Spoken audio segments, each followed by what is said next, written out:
स्वामी राम एक भारतीय आध्यात्मिक शिक्षक और योगी थे। उन्होंने हिमालयन संस्थान की स्थापना की। उनका जन्म 1925 में उत्तरी भारत में हुआ था और उन्हें कम उम्र में ही योग और ध्यान की परंपराओं में शामिल कर लिया गया था। उन्होंने विभिन्न आध्यात्मिक गुरुओं के साथ अध्ययन करते हुए कई साल अकेले हिमालय में बिताए। स्वामी राम की शिक्षाओं ने प्राचीन ज्ञान और आधुनिक विज्ञान और प्रौद्योगिकी के बीच संबंध पर जोर दिया। वह पश्चिम में योग की शिक्षा देने वाले पहले योगियों में से थे, जहां उन्होंने 1971 में हिमालयन इंस्टीट्यूट की स्थापना की। उन्होंने आध्यात्मिकता, योग और ध्यान पर किताबें भी लिखी, जैसे living with the Himalayan masters और द आर्ट ऑफ जॉयफुल जीवित। स्वामी राम शरीर पर मन की शक्ति का प्रदर्शन करने के लिए प्रसिद्ध थे। मेनिंगर फाउंडेशन और पेंसिल्वेनिया विश्वविद्यालय सहित कई विश्वविद्यालयों में उनका वैज्ञानिक अध्ययन किया गया, जहां ध्यान करते समय उनकी शारीरिक प्रतिक्रियाओं को मापा गया। स्वामी राम के गतिशील और करिश्माई व्यक्तित्व ने दुनिया भर से हजारों छात्रों को उनकी शिक्षाओं की ओर आकर्षित किया। आध्यात्मिक विकास में व्यक्तिगत अनुभव के महत्व में उनका दृढ़ विश्वास था और उन्होंने अपने छात्रों को आत्म खोज की अपनी आंतरिक यात्रा शुरू करने के लिए प्रोत्साहित किया।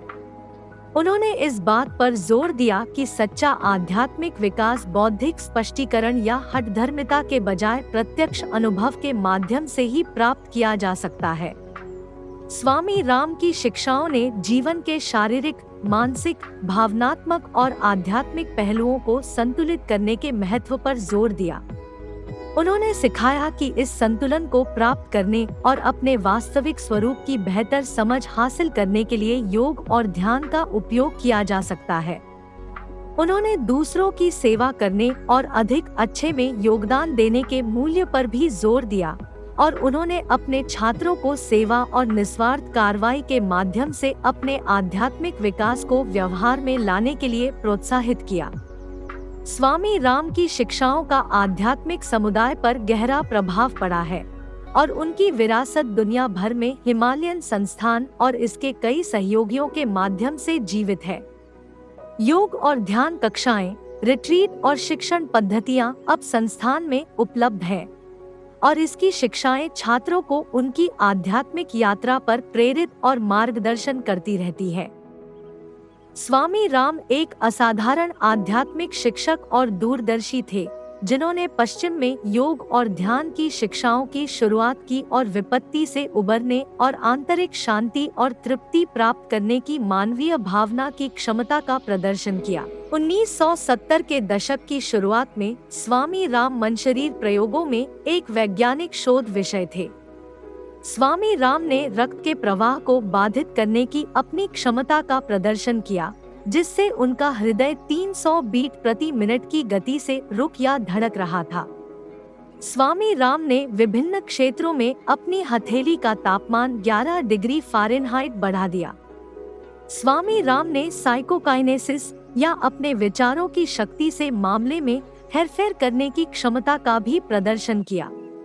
पिछले प्रदर्शनों के दौरान स्वामी राम ने सौम्य और घातक ट्यूमर को अपनी बाहों में बढ़ाया और ठीक किया। स्वामी राम ने दूसरों को प्रभावित करने के लिए ये प्रदर्शन नहीं किए, बल्कि वह अन्यथा अचेतन क्षमताओं में महारत हासिल करने में मनुष्य की विशाल क्षमता को प्रदर्शित करना चाहता था। स्वामी राम के काम का चिकित्सा के आधुनिक मनशरीर क्षेत्र पर गहरा प्रभाव पड़ा है, साथ ही साथ लाखों आध्यात्मिक आकांक्षियों की सेवा भी की है। वह एक प्रतिभाशाली एथलीट होने के साथ साथ शास्त्रीय संगीतकार भी थे। वह हिंदू दर्शन, आध्यात्मिकता और प्राचीन भारतीय शास्त्रों के भी विशेषज्ञ थे। स्वामी राम अपनी आध्यात्मिक शिक्षाओं के साथ साथ मानवाधिकारों और सामाजिक न्याय के भी हिमायती थे। उन्होंने गरीबों और वंचितों के जीवन को बेहतर बनाने के लिए अथक प्रयास किया। वह विशेष रूप से महिलाओं और लड़कियों की शिक्षा के बारे में चिंतित थे और उन्होंने उन महिलाओं को शिक्षा और प्रशिक्षण के अवसर प्रदान करने के लिए काम किया जो अन्यथा औपचारिक शिक्षा से बाहर थी। स्वामी राम स्वास्थ्य और कल्याण के क्षेत्र में भी अग्रणी थे। उन्होंने लोगों से अच्छी तरह से खाने और नियमित रूप से व्यायाम करके स्वस्थ जीवन शैली का नेतृत्व करने का आग्रह किया। उन्होंने भारत और अन्य देशों में अस्पतालों और क्लिनिकों का भी निर्माण किया जहां लोग चिकित्सा देखभाल प्राप्त कर सकते थे जो प्रकृति में समग्र थी।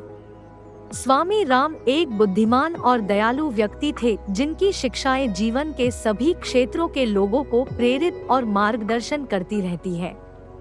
वह विपरीत परिस्थितियों से उबरने और अपनी पूरी क्षमता तक पहुंचने की मानवीय भावना की क्षमता में विश्वास करते थे और उनकी विरासत हिमालयन इंस्टीट्यूट और दुनिया भर में इसके कई सहयोगियों के काम के माध्यम से जीवित है। स्वामी राम स्वास्थ्य और कल्याण के क्षेत्र में भी अग्रणी थे। उन्होंने लोगों से अच्छी तरह से खाने और नियमित रूप से व्यायाम करके स्वस्थ जीवन शैली का नेतृत्व करने का आग्रह किया। उन्होंने भारत और अन्य देशों में अस्पतालों और क्लिनिकों का भी निर्माण किया जहां लोग चिकित्सा देखभाल प्राप्त कर सकते थे जो प्रकृति में समग्र थी। उन्होंने अपनी युवावस्था के दौरान महात्मा गांधी, श्री अरबिंदो और रवींद्रनाथ टैगोर सहित कई आध्यात्मिक अनुयायियों के साथ निकटता से अध्ययन किया और पारंपरिक हिमालयी मठों में योग, विज्ञान और दर्शन के विभिन्न विषयों का अभ्यास किया। उन्होंने अपने ग्रैंड मास्टर के साथ अध्ययन करने के लिए तिब्बत की यात्रा भी की। उन्होंने बैंगलोर, प्रयाग, वाराणसी और ऑक्सफोर्ड, इंग्लैंड में अध्ययन किया। उन्हें 24 वर्ष की आयु में दक्षिण भारत में करवीर पीठम का शंकराचार्य नियुक्त किया गया, जो भारत के सर्वोच्च आध्यात्मिक पद पर डॉक्टर कुर्तकोटी के उत्तराधिकारी थे। अपने शासनकाल के दौरान उन्होंने उस समय की आध्यात्मिक प्रथाओं पर महत्वपूर्ण प्रभाव डाला, अनावश्यक औपचारिकताओं और अनुष्ठानों को समाप्त कर दिया, समाज के सभी वर्गों को मंदिरों में पूजा करने की अनुमति दी और महिलाओं के ध्यान निर्देश को प्रोत्साहित किया। स्वामी राम एक बुद्धिमान और दयालु व्यक्ति थे जिनकी शिक्षाएं जीवन के सभी क्षेत्रों के लोगों को प्रेरित और मार्गदर्शन करती रहती है।